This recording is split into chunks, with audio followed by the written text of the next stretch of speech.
Hello खम्मागणी, आप सभी का फिर से एक बार स्वागत है मेरे YouTube channel solo travel with Dinesh में। और आज के मेरे इस वीडियो ब्लॉग में मैं आप लोगों को बताने वाला हूँ माँ वैष्णो देवी हम कैसे जा सकते हैं। और साथ ही साथ मैं आपको इसी वीडियो के अंतर्गत आपको बताने वाला हूँ कि वैष्णो देवी के आसपास जो जम्मू के आसपास जो स्थान है उन स्थानों पे हम कैसे घूमने जा सकते हैं और वहाँ के जो नज़दीकी स्थान है उनके साथ साथ में हमारा कुल खर्चा है वह कितना आएगा और रहने की वहाँ पे उत्तम व्यवस्था क्या होगी, इन सभी की जानकारी मैं आपको इसी वीडियो में दूंगा। तो वीडियो अच्छा लगे तो वीडियो को लाइक करना और चैनल पे पहली बार हो तो चैनल को ज़रूर सब्सक्राइब करना।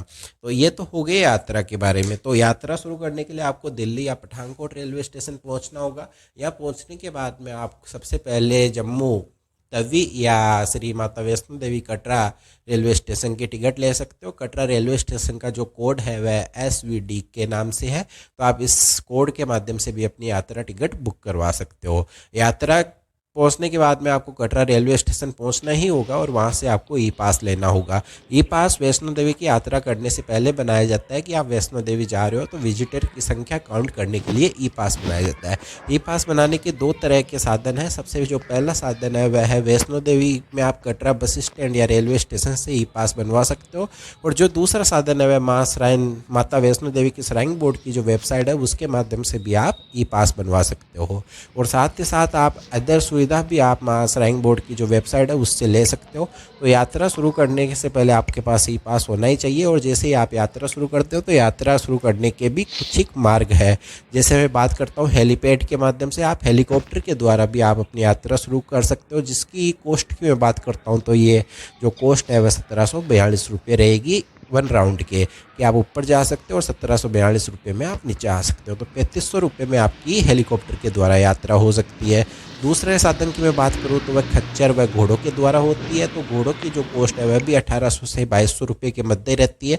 तो आप घोड़ों की द्वारा भी यात्रा कर सकते हो। और जो तीसरी यात्रा है वह पालकी द्वारा है। तो पालकी की जो कॉस्ट है वह 3 से 4 हज़ार रुपये के मध्य रहती है, जिसकी कोई फिक्स प्राइस नहीं है। आप बार्गेनिंग करके वहाँ रेट ऊपर नीचे करवा सकते हो। तो ये तो हो गई यात्रा। और जो अंतिम उपाय है वह है पैदल जाने का। तो आप पैदल भी यात्रा कर सकते हो, परंतु इनमें महत्वपूर्ण यात्रा है ई बैटरी रिक्शा। ई बैटरी की जो ई रिक्शा के नाम से जाना जाता है, आप उसके माध्यम से भी अपनी यात्रा कर सकते हो, जिसकी कॉस्ट लगभग 350 रुपये रहती है। परंतु ये आपको ये जो रिक्शा है ये लगभग 4 से 5 किलोमीटर की चढ़ाई के बाद में उपलब्ध होगा और आपको 2 किलोमीटर चढ़ाई से पहले छोड़ दिया जाएगा। तो आप जैसे ही भवन पहुंचोगे, भवन पहुंचने के बाद में आप माँ वैष्णो देवी के दर्शन कर सकते हो। और कहा जाता है कि माँ वैष्णो देवी के दर्शन करने के बाद में आप लोगों को भैरव मंदिर जाना चाहिए। मेरी माने तो आप लोग यात्रा पैदल ही शुरू करना, क्योंकि पैदल शुरू करोगे तो आपको अनेक स्थान ऐसे मिलेंगे जहाँ पे आपको रुकना भी चाहिए। जैसे मैं बात करता हूँ, चढ़ाई शुरू करने से पहले आपको बाणगंगा चेक पॉइंट मिलेगा। यहाँ पे आप स्नान कर सकते हो और इसी के साथ में झरने का जो पानी बहता हुआ आता है उसको भी आप इंजॉय कर सकते हो। इसके बाद में आप चरण पादुका के दर्शन कर सकते हो, इंद्रप्रस्थ के दर्शन कर सकते हो, अर्धकुंवारी के, गर्भजूण के और हिमकोटि के आदि के दर्शन कर सकते हो। एक रात आप भवन में जरूर बिताना, वहाँ पे आपको रूम, होटल, धर्मशालाएं भी मिल जाएगी। और साथ ही साथ आपको वहाँ पे 100 रुपये में रेंट ऑफ ब्लैंकेट मिल जाएगी, कि आप 100 रुपये में वहाँ पे रेंट पे ले सकते हो ब्लैंकेट।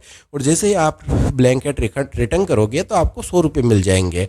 तो ये हो गई वहाँ पे रहने की व्यवस्था। अब मैं बात करता हूँ रूम की, वहाँ पे क्या चार्ज है। तो जो रूम है प्राइवेट के उनके 1000 से 1500 रुपये रहते हैं, परंतु आपको 500 रुपये में भी मिल जाएगा रूम, यदि आप माँ श्राइन बोर्ड की वेबसाइट के माध्यम से ऑनलाइन बुक करवाते हो। और आपको डोरमेट्री रूम भी मिल जाएगा। तो डोरमेट्री रूम की जो प्राइस है वह लगभग 100 रुपये वहाँ रहती है। तो आप 100 रुपये में अपना डोरमेट्री रूम भी बुक करवा सकते हो। बात करूँ वहाँ पे सर्दी कितनी रहेगी, तो आप जिस मौसम में जाओगे उसके अकॉर्डिंग वहाँ पे सर्दी रहेगी। परंतु हाँ, आप ज़्यादा विंटर कपड़े जो है वो ले जाना मत, क्योंकि इतनी सर्दी नहीं पड़ती जितना हम सोच रहे होंगे। तो आप वहाँ जा सकते हो। और हाँ, बारिश के मौसम में आप रेनकोट ज़रूर लेके जाए, क्योंकि वहाँ पे कभी भी बरसात हो सकती है बारिश के मौसम में। तो रेनकोट का आप ज़रूर ध्यान रखिए। अब आप जैसे ही यात्रा करके आप नीचे आओगे तो आप सबसे पहले रेस्ट कीजिए, क्योंकि ये लंबी और थकान भरी यात्रा रहती है, इसलिए आपको एक दिन वहाँ पे रेस्ट करना है। और शाम के समय आपको कटरा मार्केट है उसको एक्सप्लोर करना है, जहाँ पे आप ड्राई फ्रूट वगैरह और वहाँ की जो लोकल फूड है आप उसको खा सकते हो।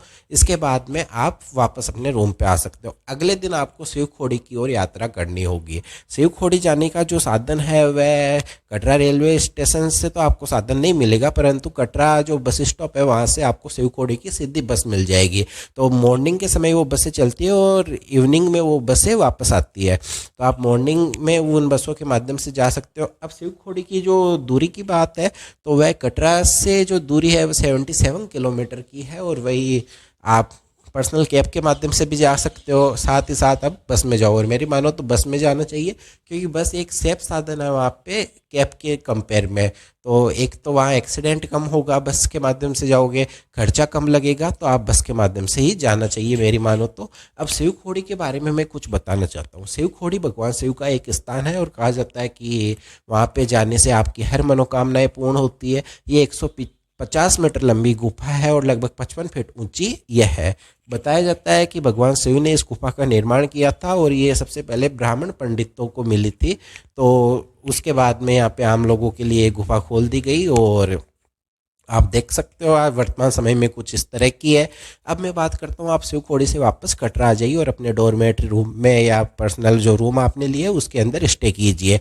अगले दिन आप वापस कटरा बस स्टॉप जाइए और वहाँ से पटनी टॉप के लिए आप बस लोगे। पटनी टॉप जाने के लिए आप बस ले सकते हैं और पटनी टॉप की वहाँ से जो कटरा से दूरी है वह लगभग 85 किलोमीटर की दूरी है, 85 किलोमीटर की। तो आप वहाँ से बस लेके पटनी टॉप जा सकते हो। अब मैं पटनी टॉप के बारे में बताना चाहता हूँ कि पटनी टॉप एक हनीमून पॉइंट है और इसी के साथ में वहाँ पे और भी बहुत अच्छी अच्छी चीज़ें एडवेंचर पॉइंट है, तो आप वहाँ पे आनंद ले सकते हो। यदि आप एडवेंचर के शौकीन हो तो आपको वहाँ पे पर्सनल हट झोपड़ी टाइप मिल जाएगी रहने के लिए, तो आप वहाँ रह सकते हो। इसके साथ में प्राइवेट होटल रिसोर्ट भी आपको मिल जाएंगे, तो आप वहाँ भी रह सकते हो। इसके बाद में पटनी टॉप में आप सर्दियों में जाओगे तो सबसे बेटर है, क्योंकि सर्दियों के मौसम में वहाँ पे स्नोफॉल होता है जो बहुत अच्छा लगता है। तो सर्दियों में जाने का जो अच्छा समय है वह लगभग दिसंबर से फरवरी के मध्य होता है, और जो गर्मियों में जो अच्छा मौसम है वह मई से जून के मध्य रहता है। तो आप इन मौसम में जा सकते हो। इसके बाद में वहाँ पे एडवेंचर पॉइंट की मैं बात करता हूँ तो वहाँ पे पैराग्लाइडिंग है, स्केटिंग है और इसी के साथ में अदर एक्टिविटीज़ वहाँ होती रहती है, तो आप उन सब का आनंद ले सकते हो। वहाँ से लगभग 20 किलोमीटर की दूरी पर सनासर लेक है, जिसका पानी बिल्कुल नीला और पहाड़ों कि उसमें परछाई दिखती है, तो वो भी एक अद्भुत दृश्य है, तो आप उस दृश्य का भी आनंद ले सकते हो। तो पटनी टॉप से फिर आप वापस उसी दिन आ सकते हो, या वहाँ स्टे करना चाहो तो वहाँ स्टे भी कर सकते हो। तो आप मैं मानकर चलता हूँ कि आप वापस आ जाते हो। तो आपको लगभग यहाँ कुल जम्मू में वैष्णो देवी और आसपास के स्थानों में जाने में लगभग 3 से 4 दिन लगे। अब आप अगले दिन ट्रेन पकड़िए और अमृतसर की ओर रवाना हो जाइए। अमृतसर की जो दूरी है वहाँ से 250 किलोमीटर की है। तो आप जैसे ही अमृतसर आओगे तो अमृतसर में आपको स्वर्ण मंदिर, गोल्डन टेम्पल के दर्शन होंगे। साथ ही साथ अटारी बॉर्डर, जिसे बाघा बॉर्डर के नाम से जाना जाता है, जो शाम के 4 से 6 बजे के बीच में ओपन होती है, तो आप वहाँ भी जा सकते हो, जहाँ पे हिंदुस्तान और पाकिस्तान दोनों तरफ के लोग बॉर्डर देखने आते हैं और वहाँ पे अच्छा रस भी रहता है। तो आपको वहाँ ज़रूर जाना चाहिए और इसी के साथ में वहाँ पे अपना कुछ समय बिताना चाहिए। और बात करता हूँ कि आप सोच रहे होंगे कि शाम के समय हम वहाँ जाएंगे तो रहने की क्या व्यवस्था है, तो आपको अमृतसर में बहुत ही सस्ते रूम मिल जाएंगे, जिसकी प्राइस 200 से 300 रुपये रहेगी। आपको खाना भी नॉर्मल कॉस्ट में मिल जाएगा, तो आपको इस चीज़ की चिंता करने की कोई ज़रूरत नहीं है। और आप जलियांवाला बाग हत्याकांड भी देख सकते हो। तो अमृतसर में भी आपको 1 से 2 दिन तो रहना ही है।